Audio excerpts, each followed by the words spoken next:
in the winter. How have they progressed that you've seen from spring ball to the current point, and how has Chimdy been doing, and what's his first summer with Penn State? So, yeah, they've done well. You know, a lot of you guys have heard me say this before. Typically, the further you are away from the ball, the easier it is to get on the field. So corners and wide receivers, safeties, things like that. You know, in there, it's a totally different world. You know, 17 and 18 years old compared to 21, 22, 23 is very different. The speed, the size, there's not too many guys like that in high school they go against. So it's a huge adjustment. You know, we've had some guys that have been able to do it, like Shelton last year. But I think they're all adjusting well. Obviously, Chimdy was at a little bit of a disadvantage not being here. Not only in the spring, but he didn't get here, I think, until summer too as well. So challenging. But the reality is we don't need those guys ready. We don't need those guys ready now. We need them guys ready, you know, by game 4, by game 5, ready to really help us. So they're getting a ton of reps right now. You know, we've done some modification, as you can imagine, with Olu's reps, which helps those guys, creates a ton of more opportunities. So still work in progress, but we feel good about it. James, when you look at your defensive ends, I know with Isa and Chop, you get asked a lot about them. Could you assess Dani's progress this offseason, and also Amin Vanover, I think, is a guy that's been productive when he's gotten games. Where is he at kind of defensive end? So, you know, Dani, I thought really from the spring on, you know, really has been doing well. He's big, he's strong, he's physical, he's determined. Had a really good freshman year, and it's just kind of continued to build off of that. But I think the other guys you bring up, Zariah Fisher is back. Really 100% in terms of how he looks, you know, pre-injury. And Amin's a guy that's always flashed tremendous potential and is doing it on a more consistent basis right now. So we feel really good about that defensive end room. You know, we'll see. You know, obviously, you know, this thing will continue, and we'll get a scrimmage opportunity here coming up, so we'll have a better evaluation. But so far, so good. But that also goes to kind of to your question about those tackles you mentioned. They're going against a really good defensive end group at practice every single day. James, at the center position, how is Hunter Nourzad developing in that transition? And then Nick Dawkins back about a full year removed from injury. How's he progressing? Yeah, you know, we really look at Hunter and Olu is kind of like the foundation of the O-line. I think Caedan is starting to work into that category, and so is Sal. I'm sorry, what was your question? Just about his development at center, and then also I'm sorry. And then Nick Dawkins has done really well. You know, he's big and strong. He's one of the better guys in the weight room, especially with lower body strength. He's extremely intelligent. He's also really verbal, as you guys have probably had a chance to get around him, so he doesn't mind speaking up. And at that position, you need somebody that's going to be vocal and make calls, and he's kind of the quarterback of the O-line. So he had a really good rep today in one-on-one, so he's progressing nicely. When you say that Caedan's, you said Caedan's trending towards being a foundational player on the offensive line. Does that mean, is that an indication of where that right tackle competition? Yeah, I think we've all seen flashes of Caedan is maybe as good as any tackle in the country. He's just got to do it more consistently. He's got to do it more consistently. Hey James, I want to ask you something that Jerry DiNardo said on the show the other night. I didn't watch the show, you see. I did. Okay. I have a transcript if you want. It's really long. He said it was so hard to get a feel for Beau today because he never really went with the ones. Did Jerry just not see everything, or how much run is Beau getting with the ones? It's a mix. I would say Drew's getting predominant, the majority of the reps. But I think he is getting a few. But I would say Drew's getting the majority of them. James, how far has Chop come in the last year? How has he benefited from being in the weight and strength and training program for all this time? Yeah, he's just so much bigger, stronger, and more explosive, both in the run game and the pass game. Playing really well. He's confident. You know, how we used him last year was different than how he'd been used before. He's doing really well academically. he's really thriving right now, and I'm really proud of him. I think he's going to have a huge year. You talk about that DN room. I think our DN room is really good. I think it's in the argument for one of the better DN groups in the conference and maybe the country. But I'm really proud of him. Really well-rounded. He's killing it right now, and he's just bigger and stronger. He's anywhere between 255 and 257 pounds.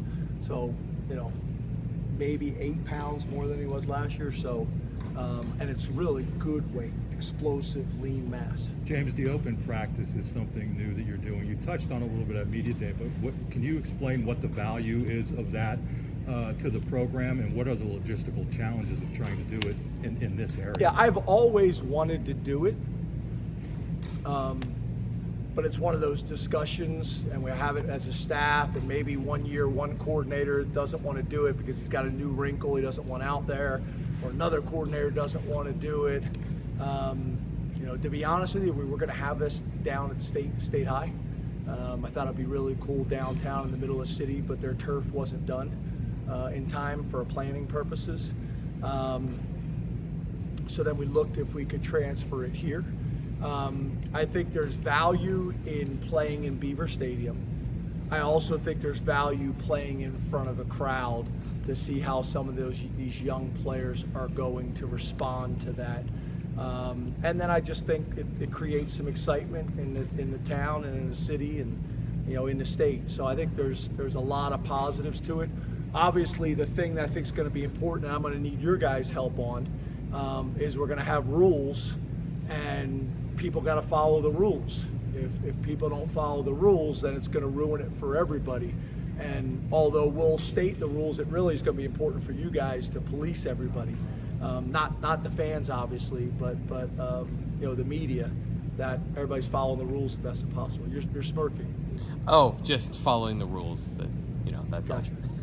Yeah, that'll be important because obviously it'll impact how much we do for next year. Do you feel like you have as many game-ready guards as you've had? I don't want to say your whole entire time here, but at least the last couple of years. Do you feel like the competition you've seen so far in camp is where you want to be at those spots? Yeah, I think we do have more depth and competition at guard. I think that's probably more common here and probably more common nationally. Tackles are the hardest guys to find, the body types, the athleticism, to be comfortable on the edge in that space. But yeah, I think we're in a much better position. And then there's some swing guys that I also think are really important. We think JB could play both guard. He played tackle in the junior college. We think he could do a little bit of that here as well. So we have some body types that we think can do that, but they need the reps. How do you know if a veteran can turn that corner from a guy that's flashed into somebody that is consistent and breaks out to what you thought he could be when you first recruited him? How do you know a guy who has kind of proven his one thing can evolve into something different, kind of like Caedan? Well, I think that's our job, right? If they flash examples of high-level play, then it's our job to find a way to get that player to do it on a more consistent basis. I think Caedan, in terms of strength, size, athleticism, is as good as you're going to find. I'd recruit Caedan Wallace and his family every single year.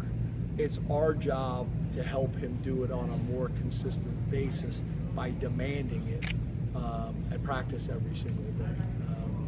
Obviously, there's some ownership in the player as well, but it's our job to find a way to get that out of him.